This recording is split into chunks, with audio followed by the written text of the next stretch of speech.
وہ مولانا جامی رحمت اللہ تعالی علیہ آپ اپنے وقت کے بادشاہ کے دربار کے اندر حاضر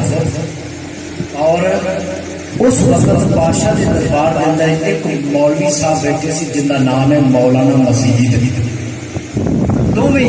علماء دین مدین بادشاہ وقت کی خدمت کے اندر حاضر ہیں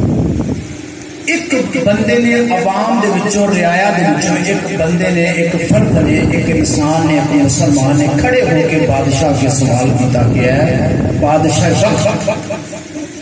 تیری دربار دے اندر تیری بارگاہ دے اندر تیرے دربار اندر دو مولوی بیٹھے ہیں ایک دا نام ہے مولانا مزید ایک دا نام ہے مولانا عبد الرحمان جامی انہاں دے کولوں پوچھ کے دسو کہ حسین دے بارے سانو کی عقیدہ رکھنا چاہیے ہے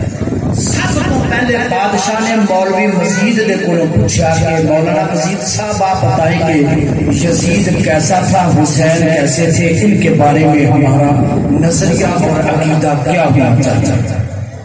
وہ جڑا مولوی مزید سی نا وہ پاس کوئی اتنی گل کرے کہ مذبذبین بین ذالک لا الہ الا ولا الہ الا نہ کسی پاسے کنڈی والے پاسے گل لائے تے نہ کھل کے حسین کی حمایت کرے نہ کھل کے یزید کا انکار کرے ڈاما ڈول جی گل کرے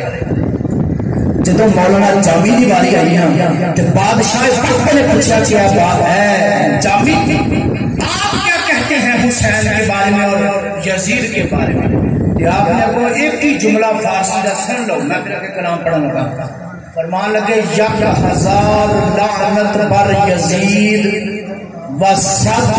بر مزید علماء سمجھ گئے ہر بندے نے سمجھ میں جملہ سمجھا دینا آپ نے فرمایا میرے اللہ 1000 مرتبہ لعنت ہوئے یزید دے اور 1000 تے 100 مرتبہ لعنت ہوئے اس مولوی مزید دے جڑا یزید نوں چنگا سمجھ رہا ہے ساڈے نزدیک یزید لعنت